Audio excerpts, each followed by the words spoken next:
Bab 109. Hah, tunggu dulu.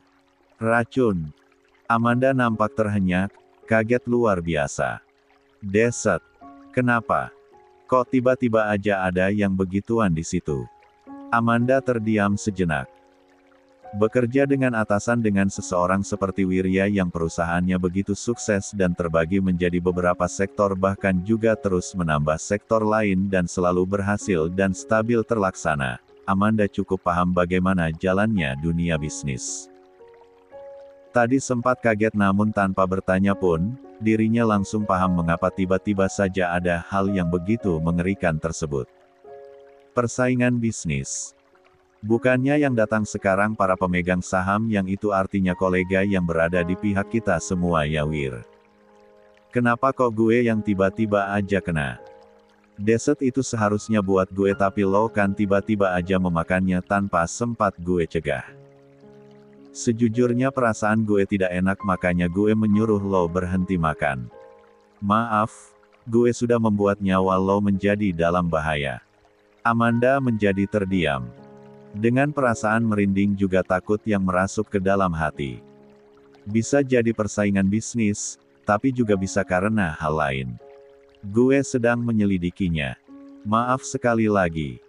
Lo bisa lanjut beristirahat, gue yang akan urus semuanya. Tapi besok kerjaan kita bagaimana? Agenda kita padat banget loh Wir. Tapi kayaknya bisa saja deh, gue agak pusing sama mual aja sekarang. Mungkin istirahat sebentar malam ini gue bisa fit lagi. Masih lo memikirkan pekerjaan di keadaan yang begini? Wirya berdecak tidak habis pikir. Tidak perlu, gue bisa urus sendiri. Beristirahat saja, pulihkan keadaan lo. Tapi Wir, lo akan kewalahan kalau sendirian. Amanda masih bersikeras. Memang karena inilah Wirga menerima wanita itu sebagai sekretaris. Profesionalismenya ketika bekerja memang patut untuk diacungi jempol. Dia selalu serius dalam mengerjakan segala tugas dan juga tanggung jawabnya. Sudah gue bilang, gue bisa urus sendiri. Maaf ya Wirya, agenda kita jadi berantakan gara-gara gue. Gue yang seharusnya meminta maaf karena sudah membuat nyawa lo menjadi dalam bahaya. Masih ada Naka yang bakalan membantu gue, jawab Wirya menyebutkan nama seseorang yang selalu menjadi pengawal pribadinya. Mereka selalu pergi bertiga jika mengurus pekerjaan yang ada di luar kota. Sudah. Lo di sini aja, gue keluar sebentar. Mau ada yang gue urus. Amanda tidak dapat menyahut apapun lagi karena perintah dari Wirya adalah mutlak adanya.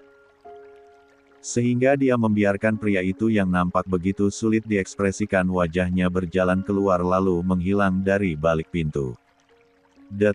Naka, sudah saya kumpulkan semua, Pak. Dan pelaku juga sudah berada di tempat yang aman. Pesan itu tak urung membuat rahang Wirya mengetat, dengan wajahnya yang menegang, dirinya berjalan di lorong rumah sakit yang sepi karena sudah terlalu malam menunu suatu tempat. Mata pria itu berkilat berbahaya. Ada banyak sekali rencana di dalam kepalanya meskipun wajahnya sama sekali tidak menunjukkan ekspresi apapun selain keseriusan. Sebuah mobil sudah menunggunya di luar. Wirya memang membawa 2 orang bodyguard pribadi di sini. Naka yang sedang mengurus kejadian tadi lalu Zidan yang bertugas sebagai supir yang akan mengantarkannya kemanapun. Beruntung Wirya membawa 2 karena dia bisa menjadi lebih mudah untuk mengurus banyak hal. Wirya langsung masuk ke dalamnya sehingga mobil itu melaju dengan sigap juga sedikit lebih cepat karena Zidan paham kalau Wirya sekarang sedang dikejar oleh waktu. Dering telepon menghentikan lamunan Wirya dari kerumitan yang sedang ada di dalam kepalanya sekarang. Nama Zahwa yang tertera di layar segera membuatnya menerima panggilan tersebut. Mas Wirya. Panggilan dari suara halus itu sedikit memberikan ketenangan di hati Wirya, membuat deru jantungnya bisa berubah lebih melambat. Kenapa menelpon? Ini sudah jam 12 malam lebih, kamu tidak tidur. Sahutnya berusaha untuk mengeluarkan suara senormal mungkin karena Zahwa sama sekali belum mengetahui keadaan dirinya sekarang. Hanha Julian saja yang Wirya beritahu tadi. Tidur tapi aku tiba-tiba saja kebangun. Enggak tahu kenapa matanya kebuka sendiri. Suara menguap terdengar dan sesungguhnya karena hal tersebut, akal sehat Wirya perlahan mulai kembali. Sisi buas di dalam dirinya tadi ingin mengambil alih namun mendengar suara lugu dari Zahwa sisi manusia Wirya kembali merasuki diri. Terus kepikiran Mas Wirya begitu aja jadinya menelpon. Mas Wirya lagi apa? Kebangun ya tidurnya gara-gara aku. Enggak kok, baru saja mau tidur ini. Wirya terpaksa berbohong. Keadaan ini masih rumit dan Wirya tidak ingin membagikannya terlebih dahulu dengan Zahwa. Jangan terlalu malam tidurnya, kan besok harus bekerja lagi. Mas Wirya enggak apa-apa kan? Kenapa bertanya begitu? Suara Wirya berubah menjadi lebih pelan. Enggak tahu, aneh aja perasaannya. Anak-anak kayaknya kangen papanya. Tunggu ya, besok aku usahakan pulang. Kamu lanjut tidur lagi aja. Aku baik-baik saja di sini. Syukur deh. Jangan terlalu capek-capek ya. Aku jadi mengantuk lagi karena sudah lega Mas Wirya enggak kenapa-napa. Aneh banget aku tiba-tiba aja berpikiran gak jelas. Iya, sayang lanjut tidur lagi saja. Besok pagi aku telepon lagi. Good night Mas Wirya. Good night, baby. Telepon mati bertepatan dengan Wirya yang tiba di tempat tujuan karena memang tidak terlalu jauh letaknya. Dia segera keluar, siap menghadapi orang yang sudah berani-beraninya melakukan hal menantang begini kepadanya. Wirya tidak akan main-main membalas karena mereka yang sudah benar-benar memulai bermain api dengannya. Kok hujan terus sih?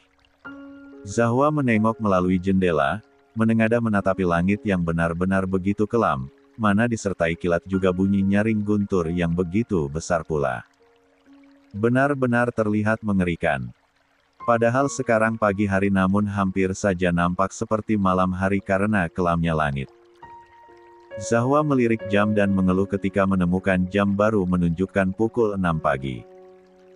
Karena masih setengah mengantuk, dirinya memutuskan untuk berbaring kembali. Bergelung di dalam selimut setelah mematikan AC karena hujan yang benar-benar tidak berhenti sejak tadi malam itu membuat udara menjadi begitu dingin menusuk tulang. Mengambil handphone di atas nakas, Zahwa menatapi layarnya seolah sedang mempertimbangkan sesuatu.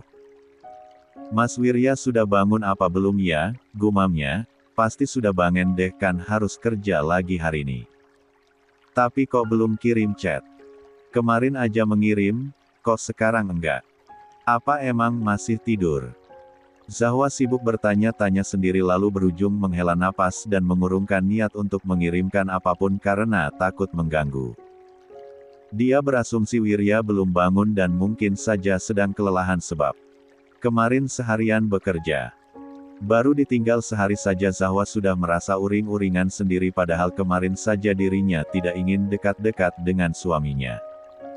Entahlah, Zahwa juga bingung ada apa dengannya ini. Kehamilan membuat keadaan hatinya menjadi lebih sering berubah-ubah dengan begitu drastis. Ya mau bagaimana, Zahwa merasa waktu berjalan begitu lamban dan membosankan karena ketiadaan Wirya yang biasa ada di sisinya. Mengobrol dengannya membicarakan banyak hal adalah hal favorit pertama bagi Zahwa sekarang. Melakukannya sebelum tidur seolah menjadi pengantar menuju tidur yang nyenyak juga mimpi yang indah. Dan kemarin tidak melakukannya, tidur Zahwa berujung gelisah. Sesekali dirinya terbangun di tengah malam lalu tadi mulai jam 4 dini hari tidak lagi mampu tertidur. Hanya bengong saja memutar film yang muncul ketika memilih menghidupkan televisi. Jadilah sekarang, Zahwa merasa mengantuk, dirinya tahu sekali kalau tidur kembali ketika pagi hari adalah perbuatan yang buruk untuk kesehatan namun kantuknya sekarang sungguh tidak bisa ditahan lagi apalagi di luar hujan masih turun dengan begitu derasnya. Kehamilan juga sering membuat Zahwa mudah merasa mengantuk juga lapar pun sekarang dirinya mudah merasa lelah karena beban di perutnya terasa semakin memberat seiring dengan berjalannya waktu. Sekitar 80% sudah ingin terbang ke alam mimpi. Zahwa dikagetkan dengan bunyi dering handphone. Dia melenguh pelan lalu meraba-raba area sekitar dengan nyawa yang masih berada di awang-awang tanpa membuka mata sama sekali. Tanpa melihat nama siapa yang tengah menelponnya, Zahwa langsung mengangkat panggilan tersebut. Halo. Sapanya dengan suara yang benar-benar lemas. Sudah benar-benar akan tertidur lagi karena selama beberapa saat hanya ada keheningan yang tercipta. Zahwa, sayang, lalu sebutan yang selalu membuat perut Zahwa rasanya memunculkan gejolak aneh setiap Wirya memanggilnya dengan sebutan begitu terdengar. Masih tidur. Zahwa hanya bergumam tidak jelas saja. Dalam keadaan ini otaknya merasa malas untuk berpikir lebih keras sehingga respon seadanya adalah yang dirinya berikan, namun ketika keheningan kembali datang, Zahwa menjadi sedikit terjaga karenanya. Kenapa? Mas Wirya mau berangkat kerja lagi sekarang? Iya, tapi masih lama. Oh iya, sarapan jangan lupa ya. Iya. Keterdiaman lagi selama beberapa saat. Zahwa, tidur? Tanyanya memastikan. Sudah mau, sebentar lagi, masih mengantuk banget, enggak bisa tidur nyenyak tadi malam. Kenapa? Mimpi buruk. Kena karma kayaknya aku, sekarang malahan jadi pengen dekat-dekat Mas Wirya. Suara kekehan terdengar. Aku usahakan pagi besok paling lambat pulangnya. Lia, santai aja. Enggak yang kayak gimana-gimana juga kok aku. Mas Wirya fokus kerja aja. Zahwa menguap. Ngantuk. Mas Wirya menelpon kenapa? Pengen dengar suara kamu aja, biar pikiranku bisa terkendali. Kamu terus ngomong aja. Maksudnya, mengantuk membuat otak Zahwa benar-benar terasa lemot bekerja. Sayang, cerita apa gitu, aku akan mendengarkan. Kemarin ngapain aja? Kemarin. Perlu waktu beberapa saat untuk Zahwa berpikir. Kemarin hektik parah, adik-adik aku datangkan, mana ada si kembar juga. Rumah sudah kayak kapal pecah karena semua mainan berserakan. Agustin jadi jauh lebih aktif karena ada yang mengajak dia main. Biasanya kan Audrey paling enggak suka ada aktivitas fisik, jadi Agustin seringnya main bareng aku aja atau sama Mas Rafli sama Mas Delano tuh. Meski matanya tertutup, Zahwa bercerita dengan bibir yang melengkungkan senyuman. Capek dong kamu? Enggak dong, kan ada kakak yang menjaga mereka, ada bunda sama papa juga. Kemarin ngumpul pokoknya karena kompak sengaja enggak kerja. Jadinya rame banget, seru. Hari ini adik-adik merengek minta mau ke kebun binatang, kayaknya mau pergi deh entar agak siangan. Aku di rumah aja, Mas Wirya enggak perlu khawatir. Yang pergi nanti bunda sama adik-adik doang diantar Mas Rafli kok. Papa juga mulai kerja lagi. Kakak enggak tahu deh, ganggu Mbak Kalia mulu kerjaannya. Cekcok mulu dari kemarin. Enggak paham juga. Kayaknya ada sesuatu sih mereka, tapi setiap ditanya kakak selalu mengelak. Maaf ya. Dibilang enggak usah minta maaf juga, jawab Zahwa tidak terima. Paham sekali, Wirya pasti merasa menyesal karena Zahwa tidak mampu pergi kemana-mana. Zahwa lagi-lagi menguap, kali ini lebih panjang. Mas Wirya kerja lagi aja, aku mengantung banget sudah ini. Jangan terlalu dibikin tertekan kerjaannya, kalau enggak bisa 2 hari, 3 hari juga gak apa-apa. Tang Yu. Suara Wirya terdengar lebih dalam dari biasanya, namun Zahwa tidak mampu menangkapnya karena keterbatasan jalan pikir otak. Tidur lagi saja, aku mengerjakan sesuatu dulu. Zahwa hanya kembali bergumam tidak jelas, telepon dimatikan oleh Wirya dan tak seberapa lama, Zahwa benar-benar terbang ke alam mimpi. Ori. Keheningan langsung menyergap setelah telepon dari Zahwa itu selesai. Wirya hanya menatap lurus handphonenya yang ada di dalam genggaman. Seperti ucapannya tadi, Wirya perlu mendengar suara dari Zahwa untuk mengendalikan dirinya. Untuk mengais akal sehatnya agar bisa kembali merasuk ke dalam otak karena ketika melihat seseorang yang bersimpuh di hadapannya dalam keadaan yang begitu mengerikan karena babak belur hanya terus menutup rapat-rapat mulutnya membuat sisi manusianya hampir hilang. Hanya Zahwa seorang yang bisa menjadi pengontrol dirinya yang sejujurnya dengan lebih mudah berubah meledak-ledak jika ada yang mengusik sesuatu yang begitu penting baginya. Kaki Wirya menyilang pun dengan tangannya hanya bersidekap tenang, menunduk menatap lurus pria kurus yang sekarang hidungnya sudah mengalirkan darah itu. Wirya hanya menatap wajahnya datar tanpa ekspresi, kembali menunjukkan sisi lain dirinya yang selama ini hanya tertidur. Sisi bahaya yang terakhir kali muncul ketika menghadapi Adrian dan Renata yang dulu hampir melukai Zahwa saja. Sekarang, kembali keluar dan jauh berkali-kali lipat lebih diserang kemarahan yang membara karena situasi kemarin. Dengan Zidan dan Nata yang ada di kedua sisi pria kerempeng itu, Wirya memberi isyarat untuk lakban yang menutup mulut pria itu agar bisa dibuka. Tadi dirinya sengaja menyuruh menutup mulut pria itu yang hanya terus-terusan berteriak saja, menolak menjawab apapun yang Wirya tanyakan kepadanya. Hanya mengamuk tidak jelas sehingga emosi Wirya menjadi tersentil lalu menyuruh Naka untuk menggebukinya namun bahkan dengan area sekitar bola mata kirinya yang sudah membengkak, hidungnya yang mengalirkan darah bahkan mungkin retak karena Wirya mendengar sendiri tadi bunyinya, juga satu giginya yang terlepas, pria itu masih tetap menutup mulutnya. Dan hal yang menyebalkan ini sudah terjadi sejak tadi malam. Wirya mendatangi pria yang sekarang bersimpuh lemas di bawahnya ini yang sudah diamankan oleh Naka setelah dari rumah sakit mengecek keadaan Amanda. Berusaha menginterogasinya namun pria itu yang bahkan menyebutkan namanya saja enggan, hanya menyuruh Wirya untuk segera membunuhnya saja. Keseriusan itu jelas sekali nampak di matanya yang memancar penuh keputusasaan. Jelas sekali ada ketakutan yang begitu besar di sana. Sai Someting, Asole. Wirya menggeram, kakinya yang dipegangi oleh pria kerempeng itu langsung ia sentak, sama sekali tidak sudi untuk disentuh oleh orang yang sudah membuat nyawanya berbahaya, sehingga tubuh lemas pria itu langsung terjatuh tergeletak di lantai dan Zidan kembali memaksa tubuhnya untuk kembali duduk berlutut dengan tegak. Racun. Wirya tergelak sarkastik. Sangat basic sekali ancaman atasanmu. Bodoh sekali, dia pikir saya tidak bisa membaca. Tingkah Anda saja begitu amatiran. Anda pikir saya tidak melihat tangan Anda yang bergetar ketika mengantar deset sialan itu. Wirya mendengus, dia memaksa wajah pria yang hampir sepenuhnya dipenuhi oleh lebam itu agar bisa mendongak menatapnya, tidak lagi tertunduk. Kenapa bisa-bisanya dia mengirimi orang bodoh seperti Anda? Apa tidak ada ancaman lain yang lebih wah? Bermain kucing-kucingan begini sungguh kekanakan sekali.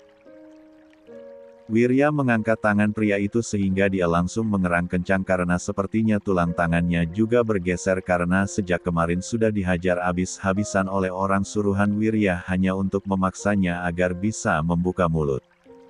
Apa Anda mendengar suara saya? Tatapan Wirya lurus menatap jam tangan yang melingkar di pergelangan tangan pria itu. Hanya nampak seperti jam tangan biasa dari luar namun Wirya tahu sekali fungsi jam tangan tersebut bukan hanya untuk melihat jam saja. Anda tidak semenakutkan itu bagi saya, bahkan melihat Anda saja saya tidak pernah. Jadi, untuk apa saya merasa terancam bahkan hanya dengan gertakan tidak berguna ini? Racun. Astaga, Wirya tergelak, benar-benar menghina bahkan hanya dari suaranya saja. Silahkan coba lakukan apapun dengan saya dan lihat, apa Anda bisa berhasil. Kasihan sekali, Anda sendiri yang meninggalkan keluarga Anda dan ketika mereka sudah bahagia dengan kehidupan mereka Anda datang menjadi perusak yang begitu rendahan. Anda yang salah, malahan Anda yang marah. Wirya mendengus. Ah. Saya lupa. Orang seperti Anda mungkin terlalu tidak punya otak untuk memikirkan ke arah sana. Buktinya, anak kandung Anda sendiri saja Anda serang. Sungguh tidak ada kerjaan sekali. Dendam Anda itu benar-benar tidak jelas. Apa Anda tahu?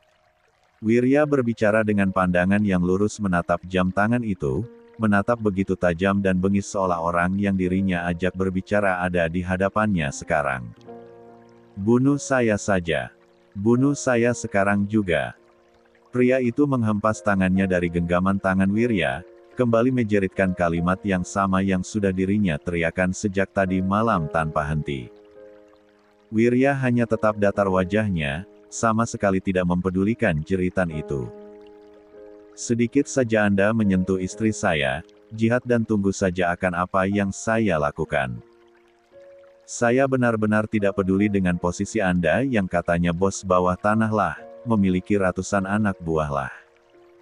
Halah, F cekit.